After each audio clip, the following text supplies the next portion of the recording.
Et ben voilà les gars, ça c'est la légende du T-Car qui revient à la vie. Salut tout le monde, je suis actuellement en Allemagne du côté de Francfort pour tester les toutes nouvelles DRZ 4S et 4SM. Aujourd'hui je suis avec la version route et je vais vous la présenter, vous allez voir c'est une machine pépite. Alors cette moto, il n'y a plus besoin de la présenter, le nom DRZ il est connu par tellement de motards et de motards. Et cette machine qui existait donc en version DRZ 400, eh bien elle revient à la vie cette année, Suzuki l'a ressuscité avec une recette qui est très simple.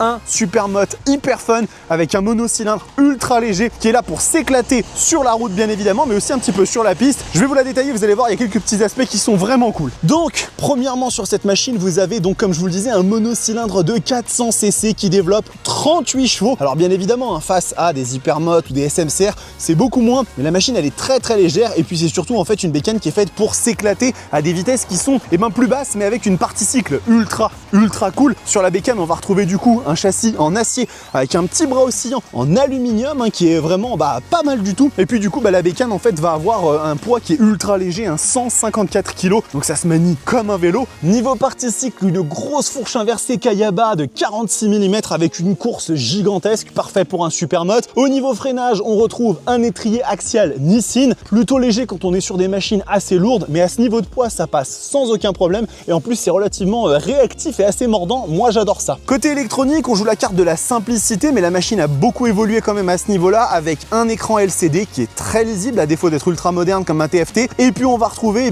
des modes de conduite, du contrôle de traction. On a le petit mode Gravel qui est notamment destiné au off-road, donc plus sur la S que sur la SM, mais ça marche plutôt pas mal et c'est une machine qui reste très simple à ce niveau-là. Niveau tarif, cette DRZ 4SM, elle est à 9 699 €, donc c'est quand même un petit billet les amis. Sûr et certain qu'elle aura son public, mais on va voir si elle fonctionne et si elle marche dans la longueur, parce que c'est vrai qu'à ce niveau-là, ça reste une bécane assez premium. On le voit quand même qu'au niveau des équipements, on n'est pas là pour rigoler. Et puis vous allez avoir plein de contenu qui va arriver sur cette machine et sur la S aussi, donc histoire de vous régaler.